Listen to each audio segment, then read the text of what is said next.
Hello YouTube, I am Pinstar, this is Banished, and this is my first strategy and tactics video for the game of Banished. For those of you who might be struggling getting started on hard, this video will give you my favorite start for getting yourself established in the first year when playing on hard. And for those of you who already have a pretty set strategy, this gives you a slightly unorthodox, slightly more aggressive strategy than is commonplace. So it might give you a few ideas to give it a try. So to get ourselves started here, what we're going to want to identify in our given map is a forest, or an area for a forest hub. Now the forest itself does not need to be perfect. In this particular video, I'm going to be using this little forest down here. And as you can see, this is not a perfect forest. There's lots of bare patches without trees, lots of rocks and iron in the way. Not necessarily a bad thing in of itself, but not really helpful for tree growth.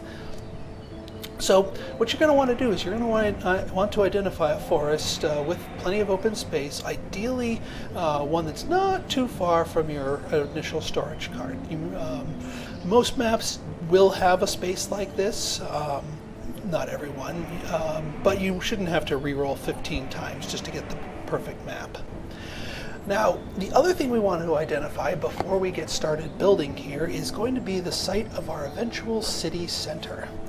Now, in this particular case, this map has the trade river to the north, and there's plenty of seaside real estate and lots of open space right here. So I'm going to call it, for my particular map here, my city center is going to be up here to the north.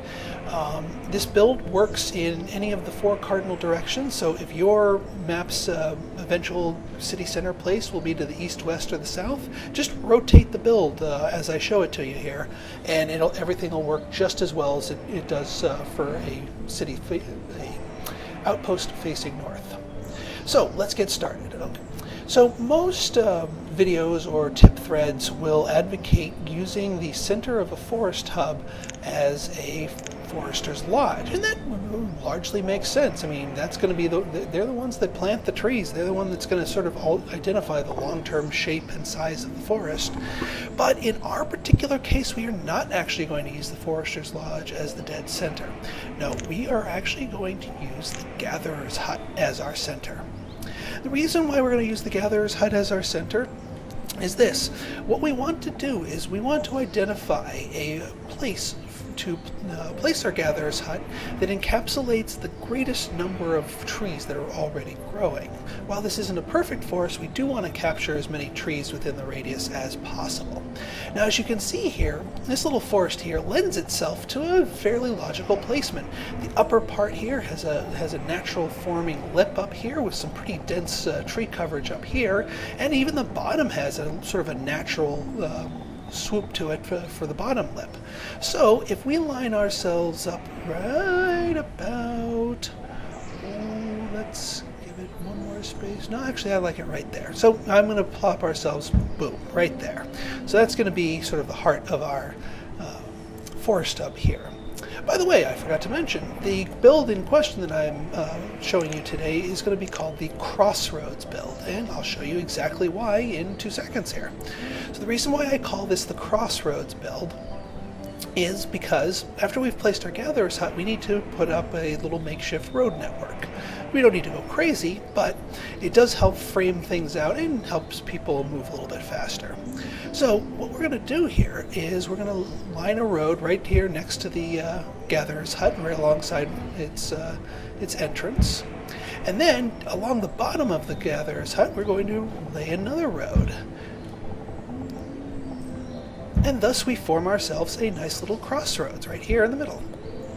And this is going to be important in the near future and also important in the later on in your town's development, long after you've moved on from building up this little area. So, but I'll explain that later. Okay, so after we've placed our gatherer's hut, the next building we're going to want to pre-build here is our storage barn. Now, the reason why I had you identify which cardinal direction your eventual city center is going to be is because you're going to want to place your storage barn in that direction. So, bordering your gatherer's hut, because our city center is eventually going to be north, we're going to want to put our storage barn to the north, touching it right along that same road. There we go. Perfect. Boom. This means that when we do eventually expand northwards, at least before we get ourselves a market, people from up north will not have too much of a trip to grab some food for themselves. Okay, the next thing that we are going to set up here is going to be a woodcutter. Now, the woodcutter is not something we're going to be building right away, but I want to get it set up first just so I can have it for spacing reasons. Place it right there. We want to place it directly opposite our gatherer's hut on the side of the crossroads facing our eventual city center. And lastly, at least for this first phase, we are going to be setting up a stockpile. Now, the stockpile is going to be something we are going to use right away. We want to place that just like we have the storage barn touching to the northern side of our gatherer's hut. We're going to have the stockpile touching to the northern side of our woodcutter. Square there. There we go. Okay. The other thing I like about this stockpile is I'm going to make it 6 by 6. No smaller, no larger. I've found that is the perfect size. It's not too big of a footprint, so it's not going to knock down too many of the trees in our forest here, and yet it has enough capacity to handle the material fluctuations that this site's going to be producing. So, boom, lay that down there. Okay, now the next thing I'm going to be doing here is I'm going to be pausing our 3 buildings, our woodcutter, our storage barn, and yes, even our gatherer's hut. We are actually not going to be building anything in the first phase, and this is the first unorthodox part of this particular build. Most people advocate grab some resources, build a building, grab some more resources, build another building. Now, in this one, we are going to actually be harvesting all of the wood and all of the stone that we need for this entire initial first year's build up front before we build anything. That's what makes it very aggressive, that's what makes it very risky, but it also, if you get the timing right, pays off very well if you can get everything to work properly. And I've found with enough practice and a handle on the timing, you can get this to work properly a good majority of the time. So, the other thing we're going to do here with the gatherer's hut is we are going to pin it by clicking this little pin icon. And we'll move this off to the side. What pinning does is that even though I've just deselected the gatherer's hut here, I can still see the radius. I can still know exactly what trees are under its coverage. This means that when I start clear cutting, I know to avoid the trees within this radius. Now, why are we fussy about not cutting down trees within the radius of the gatherer's hut? Well, the foods that the gatherer's hut gathers, the onions, the berries, the roots, and the mushrooms, they spawn where there are trees, and the more trees there are, the more of the food that spawns. So, if at all possible, we want to avoid knocking down trees. It's going to be inevitable in terms of getting our little city center here set up, but we still want to minimize the damage when possible. So when it comes to clear cutting trees to get our raw materials, we're going to be going outside the circle. So with that said, let's start marking for some harvesting. So I'm going to grab some of these, grab some of these, and grab some of those, maybe some of these, and a couple of those. Okay, let's unpause this thing and crank her up. Oh, and the other thing I want to do, just to make sure this gets done first, is increase the priority on our stockpile. I just want to make sure they get that cleared and ready to accept their materials first thing. Okay, so our people are going to town here. They're knocking down trees. They're clearing up our stockpile. This is good. Now let me set up my UI here. I'm going to take a page out of Quill 118's here. Got our professions over here to the right. Got our event log just above our gatherer's hut. We'll leave Ficklewood's main city page right here. Now, the one thing that we are going to be doing in terms of adjusting labor, right now we have all 8 of our people as laborers, and that's fine, except I'm going to pull one of them off of a laborer and make them a builder. Now, why am I doing that when I have all of my buildings paused? Well, a builder is going to go ahead and get started on making my pre-laid roads. I'm not so concerned about actually getting the roads built in terms of getting their speed boosts right away. It's not hypercritical at this stage. But what this does do is it gets the roads built so that when the time comes to actually start building our buildings, all of our builders don't get ADD and start working on the roads and ignoring our buildings. So by letting one guy get the road network down, we can get ourselves a little bit faster walking speeds, and when it comes time to start building, then our builders will go right to the buildings. Keep things nice and efficient, and that's what this build's about. You need to be efficient. You need to keep on top of your people. Now, I did mark a whole crap load of trees for harvest here. Are we going to knock all of these down? Not necessarily. We are looking for a very specific number, and that number is 254 logs. 254. As soon as we hit that, we can stop. I mean, it's okay if we go a little bit over that, but I don't want to spend too much time on wood because we have a lot to do, and dilly-dallying on wood will just put us behind. So we're just going to keep an eye on our log total, and once it gets around there, we'll get ready to start phase 2. Got ourselves a couple more laborers. Excellent. Just let them be laborers. Let them do their thing. That's fine by me.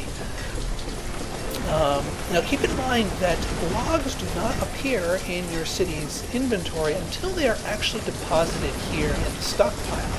And there could be a fair number of logs carried in people's individual inventories. So keeping an eye on where they are will help you get an idea of about how many logs you have effectively once everyone makes the trip down to your stockpile here. Alright, keep going people, keep going, that's good. The other reason I had them all harvest around here is it's near the storage cart. So when lunchtime hits, people can just run to the storage cart and grab some food without having to walk too far. Okay, 193 logs, 199, 208. I'm going to get ready to slam down on that pause button as soon as I think I have enough here. 212.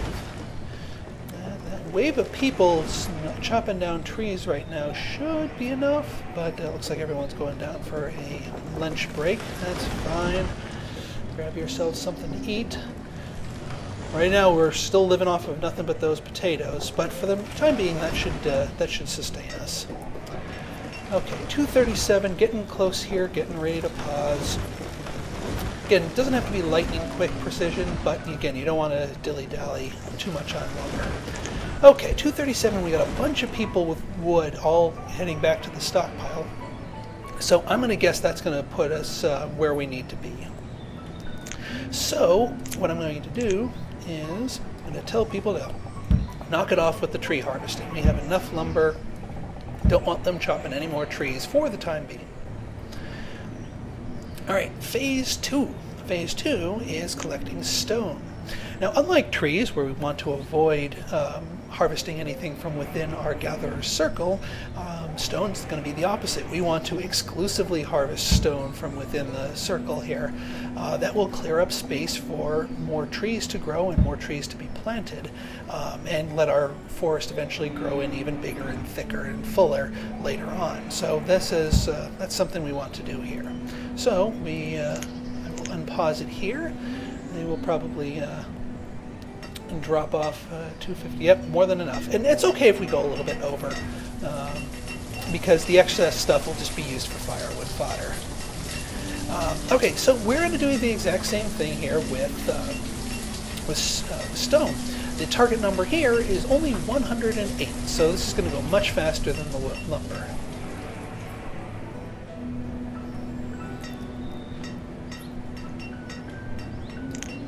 Crank it up to times 10 real quick.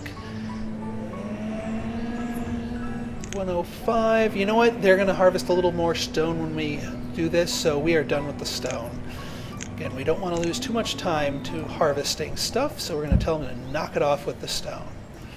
Okay, so here's where phase 3 kicks in. Phase 3 is fun. Okay, so what we want to do is we're a little bit more than half of our food is gone, but this is going to go pretty quickly if we don't do something about that, and we don't really want to get to bottom of the barrel levels anytime soon. That produces some pretty odd behaviors that we want to avoid. So we are going to go ahead and unpause our gathering hut. Now, if we just built our gathering hut by itself, when the gatherers went and grabbed their food, they would have to run it all the way up here to the storage cart. That's not very efficient. So, in addition to raising up our gatherer's hut, we're going to go ahead and raise this storage barn. And we need to assign builders. So 1, 2, 3, 4 builders for the storage barn, and another 1, 2 for the gatherer's hut, so that gives us the greatest number of builders that can work on that. And even the 3 laborers that we have left over, they're going to help out. They'll help clearing out the land and bringing materials. Okay, here's where the fun starts. So, alright, we got everyone there swarming over, clearing the land. Here's the other reason why I really like the stockpile being right next door, is clearing the land. It's just a hop, skip, and a jump over to the stockpile to drop off the resources, after a lunch break anyway. Alright, people, you can do it. You can do it. Okay, so they are grabbing materials, they are dropping that off, and boom, look how quick that was. We already have the scaffolding, we've already got builders working on that, and they are starting to drop stuff off. Look at that thing, boom, boom, boom. You usually don't get that quite so quickly. Okay, so we've got our gatherer's hut. I'm going to wait for the storage barn to be finished before I actually start employing people there. Now here's the other thing. We only have so many building slots available for this storage barn, and everyone else is a laborer. But because all of the materials were brought to this storage barn, our laborers can't help out. That's because only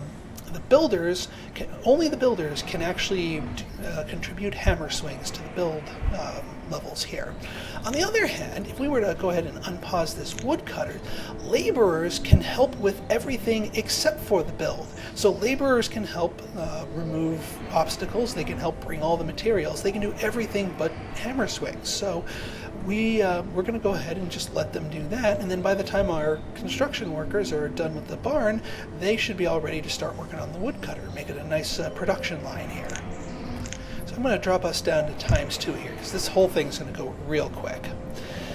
Okay, so while we are getting that ready, I'm going to start planning out the rest of our node here. So the other 2 buildings we're going to build here at the Crossroads is going to be a hunting cabin. It doesn't really matter which side of the Crossroads this one is on, so I'm going to build it right here. And last but not least, of course, can't forget our Forester's Lodge. And we're going to put it there. Now, we're not ready for these 2 yet. I'm only putting them down for spacing reasons. Okay, we have our storage barn done. So, 1, 2, 3, 4 gatherers. So we are at about half of our food. That will help stem the loss. It also keep people from running all the way up to the storage cart for lunch, because they'll start collecting food and dropping it in the storage barn. So it'll improve efficiency across the board. Okay, so they are working on that. We're going to start building houses. So we are going to start right here. Now, the reason why we are building houses here, first off, most YouTube videos and most guides advocate getting 4 houses down in the first year, maybe 5 to allow a single split. Not me. I'm more aggressive than that. I am going to advocate that we build 6 houses in the first year. That's right, 6. And I will explain why in a moment. Now, in terms of placing the houses, what I'm going to do is I'm going to put them on opposite sides of the 3 roads that don't contain the storage barn or the stockpile, and place them next to the buildings proper, the work buildings, that is. That's why I placed these down here and paused them so I can frame them. Okay, got our woodcutter. Going to go ahead and hire one, and yes, he's educated. It's very, very helpful to have an educated woodcutter. That's because he turns logs into 4. 1 log makes 4 firewood whereas one log makes only 3 firewood with an uneducated woodcutter. So he's going to start processing on logs and get us a working supply of firewood, just in time for our houses to be built. Handy that. Okay, so we got 1, 2 houses here, we got 3, we have 4, 2 more. Now, a lot of people are probably going to be reeling from me building 6 houses right here in the front, but trust me, it pays off, and this build can handle the food issue, even with the large influx of babies. And trust me, I'm actually counting on a large influx of babies. Okay, so we've got that going, and we can go ahead and make everyone a builder, since we have plenty of buildings to occupy their time. And let's speed things up a little bit. Got more people coming of age, that's excellent. More warm bodies, more laborers, more builders. This is what we like to see, and this is what helps us get things set up so quickly. Alright, these are going to go a little bit slower, but still pretty darn fast. Alright, so got that knocked down, got those 2 foundations already set up, we got the builders working on that, and then the excess laborers come over here and start working on that.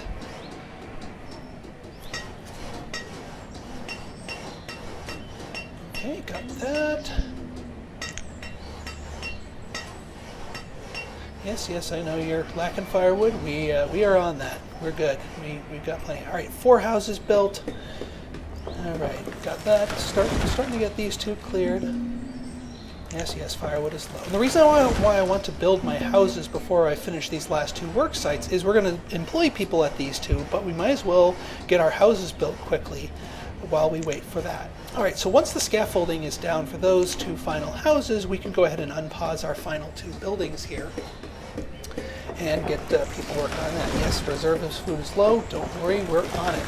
We've got 4 gatherers, and we're going to soon have 3 hunters. So trust me, it's going to come a little closer than we normally are used to here, but don't worry, we got it covered. And don't forget, we just built 6 houses. That's 6 families that went and grabbed a full allotment of food, and we still have enough left over. So don't worry, we're in good shape. We are not going to have a mass starvation anytime soon.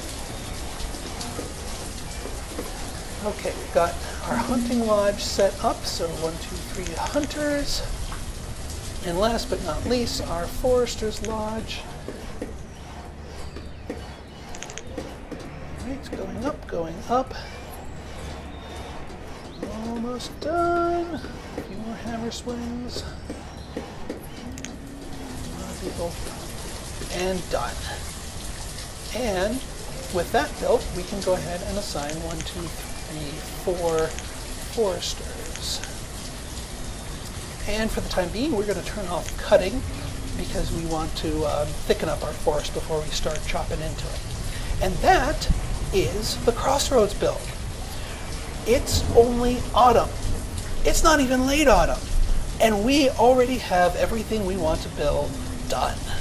We have a gatherer's hut, a woodcutter, a forester's lodge, a hunting cabin, a storage barn, a well-stocked stockpile, and 6 houses with 6 breeding couples that will soon explode into a wave of babies. And that's perfectly fine with me. Okay, so now why am I so pushy for 6 houses? Why such an aggressive build? Well, here's the reason. Well, the longer term reason you're going to see in the next video. The short term reason is this. Look at the number of jobs that we just created here in this little forest hub in these crossroads. We've got 4 from the gatherer's hut, 1 from the woodcutter, 4 from the forester's lodge, 3 from the hunting cabin. That's a total of 12 jobs. Now, each house can hold 2 working adults, ideally. 2 working adults times 6 houses, that's 12 working adults. So this little setup has exactly as much housing as we need to house all these people locally. So even when we start building up north and start expanding, we're generally not going to need to worry about people making giant marches of death back and forth from this node, because we have enough housing located locally to get the job done and have people have a minimal commuting time. Our woodcutter is going to be operating at optimal efficiency because it is literally right next to the stockpile. So it is a short trip to grab logs and a short trip to deposit firewood. And people don't have far to go to get their food from the storage barn either. So we are in really, really good shape starting off. Our food is already starting to recover. We've got all of our houses are already full of food, and they're just going to be grabbing more. So we are in a really good place here. And so that concludes my Crossroads build. In our next video, I will be going into expanding this idea in year 2 and 3 and getting our town set up and ready for trade and education and all that good kind of good stuff.